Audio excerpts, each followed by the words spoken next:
I keep asking myself, was I truly that terrible as a partner? The love we had seemed unbreakable. Every part of it felt right. He made me feel secure, cherished, and cared for. We built plans, visions of the future that seemed endless. When we found out we were having twins, a boy and a girl, I was overjoyed. Becoming a wife and mother had always been my dream. We got lucky, landing a house just a short walk from his parents. It felt like everything was falling into place. His mom would come over often to help with the kids. She was wonderful. Emma and Sam grew quickly, and he was such a hands-on dad. He helped out with everything. He never forgot to tell me how gorgeous I looked. We talked about traveling to Italy, a place I had always dreamed of seeing.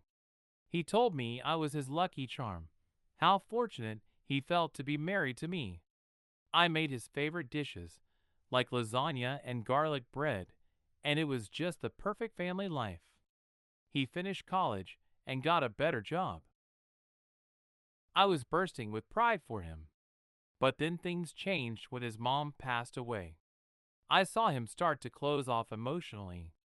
Work started sending him out of town more often. I wanted to join him, to be there for him, but with the kids, it was impossible. They were busy with their activities, and I felt like I was constantly pulled in two different directions. I tried to manage everything on my own, but he kept distancing himself. When the kids turned 10, we lost his dad as well. It devastated all of us. He didn't even come home. My sister visited, and we took the kids out for a day. She asked me point blank if I thought he was seeing someone else. My response was immediate. No, he hates cheaters. I thought I knew him. I still did his laundry, still made him his favorite meals, still asked what was wrong, but nothing changed. He didn't kiss me, didn't tell me I was beautiful anymore. Then one day, I came home to find a note on the kitchen counter. His stuff was gone, his clothes, his computer, everything. He had moved out to his dad's house. He said he needed space. I gave him space. Days turned to weeks, and all I got from him was the same text. Please give me space to grieve. Worried and feeling abandoned, I decided to check on him. I was afraid something wasn't right. When I arrived at his dad's place, I saw several cars parked out front.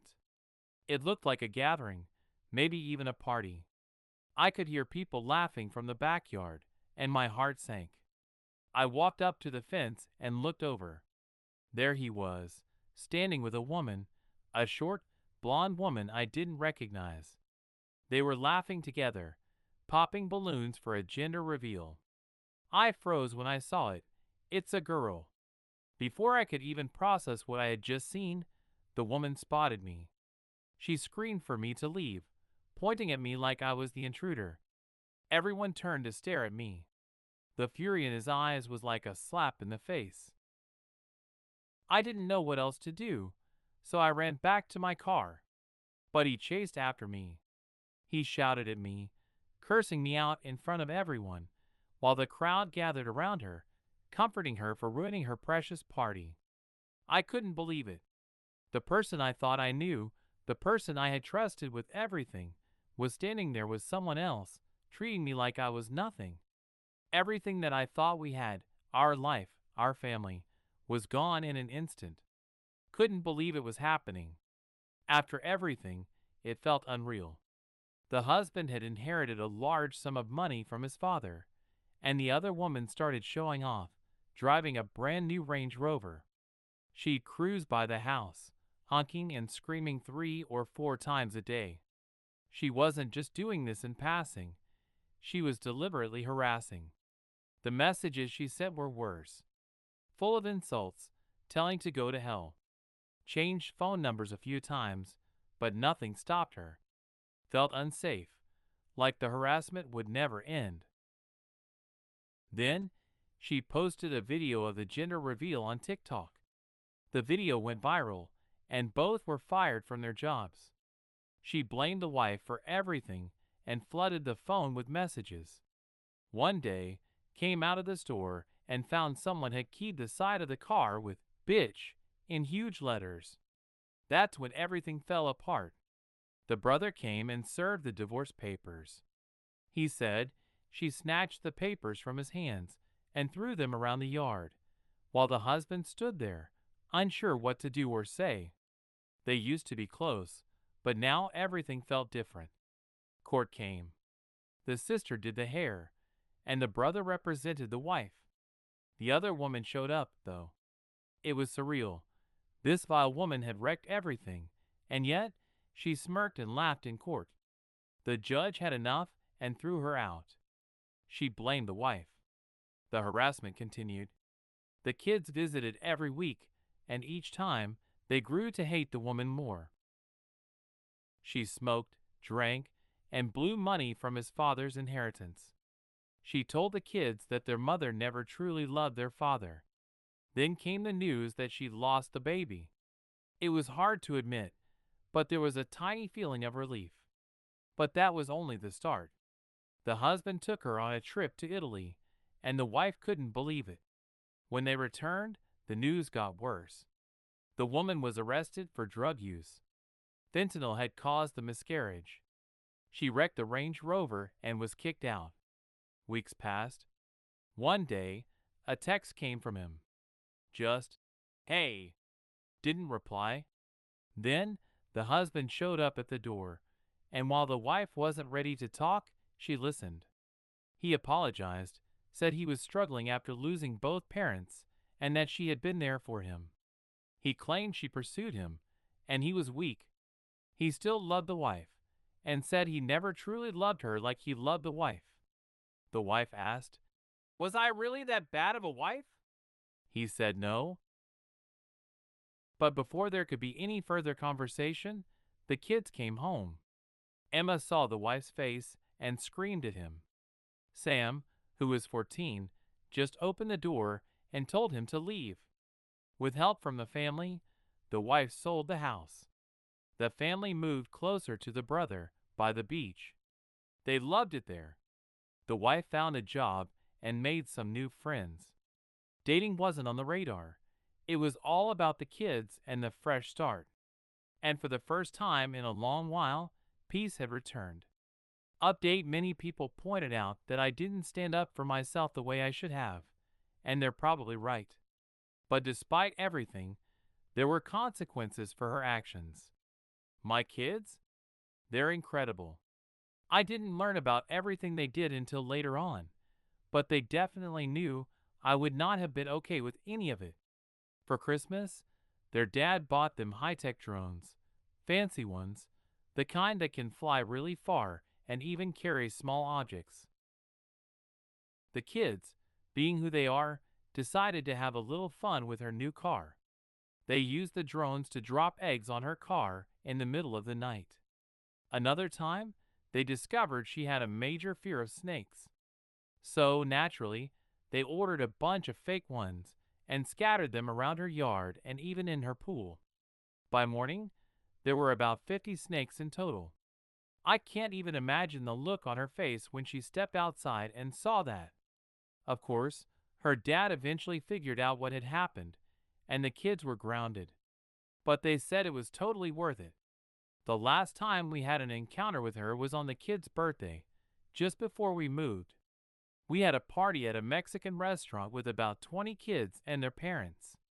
The kids wore sombreros, and the waiters sang for us. It was such a fun day. Afterward, as we were walking out, Emma pointed to a couple fighting by a motorcycle in the parking lot. Honestly, I didn't even recognize her at first. She looked awful, wearing a dirty, short dress and stumbling in wedges.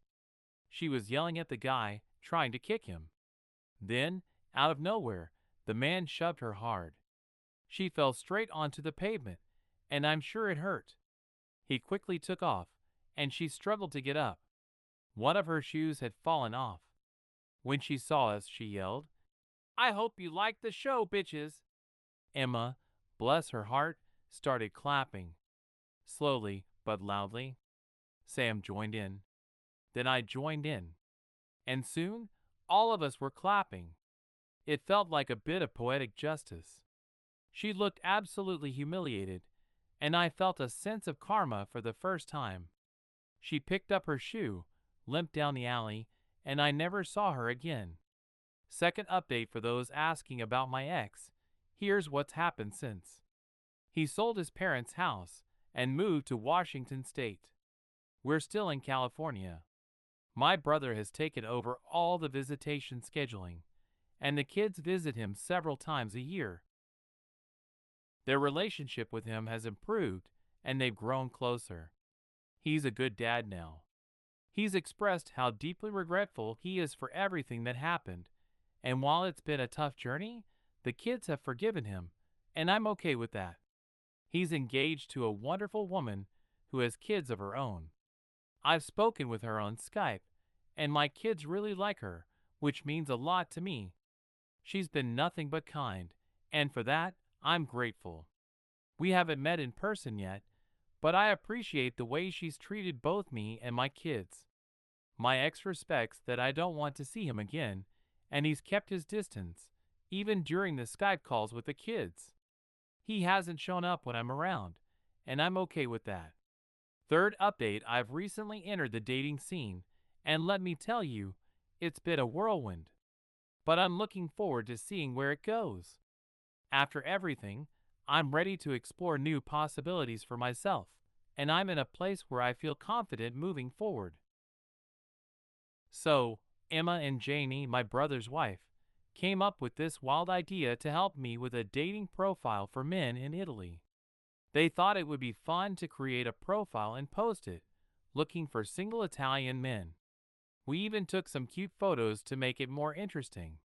Since I've always dreamed of going to Italy, it seemed like a good opportunity. Why not, right?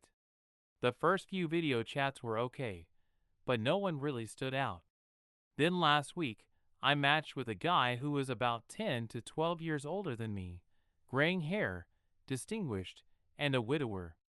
Naturally, I was a bit suspicious.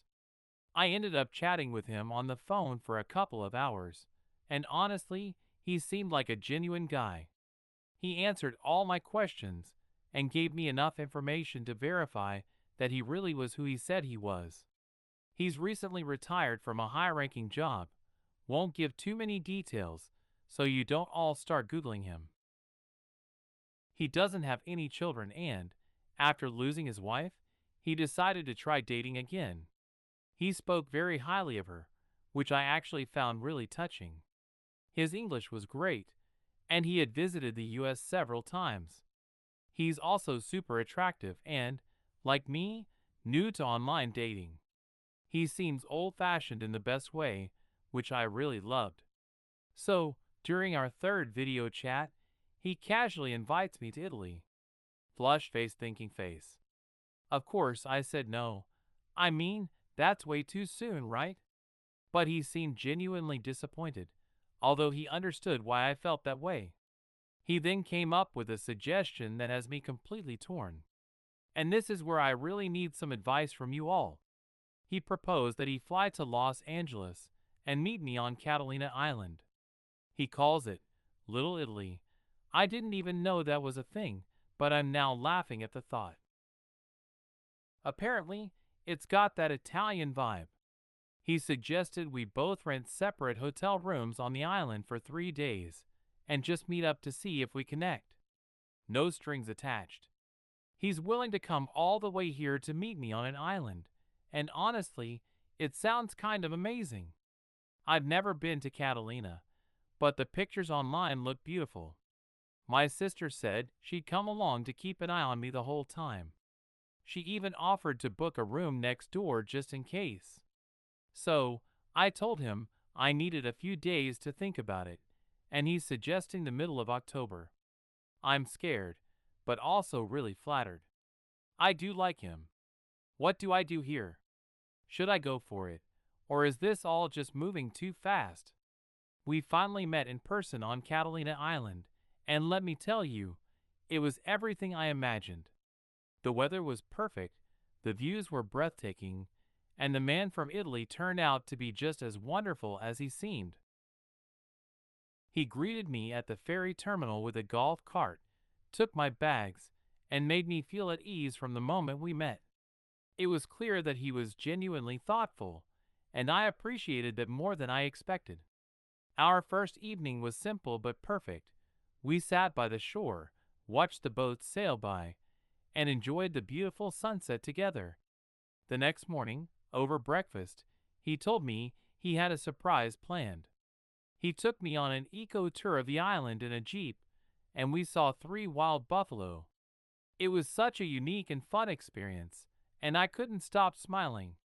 The tour was informative, and I felt even more in love with the island, and maybe just a little with him too. By the second night, we were holding hands. We went to a small local bar, and somehow it felt like we'd known each other for years. We danced, laughed, and shared stories. Later, our hotel had a cozy courtyard with a fire pit, so we stayed outside talking until the sun started to come up.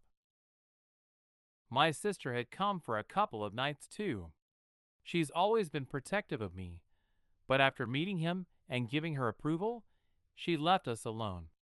He and I spent the days shopping, riding bikes around the island, and buying souvenirs to remember the trip. By night 3, we both realized we weren't ready for the fun to end. So, we decided to extend our stay and made the most of our remaining time together. Eventually, we headed back to LA, where he met my brother. After a few more days, he had to fly back to Italy. Since then, we've been FaceTiming and texting constantly.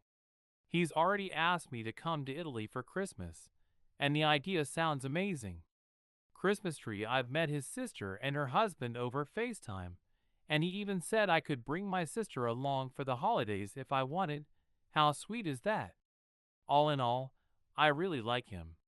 He was a perfect gentleman the entire trip, well-spoken, thoughtful, and just genuinely kind.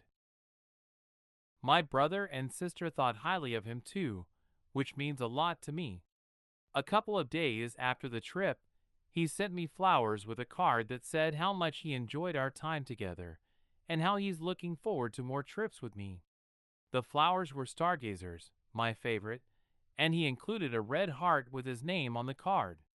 Red heart, I miss him already, but I'm excited to see where this goes.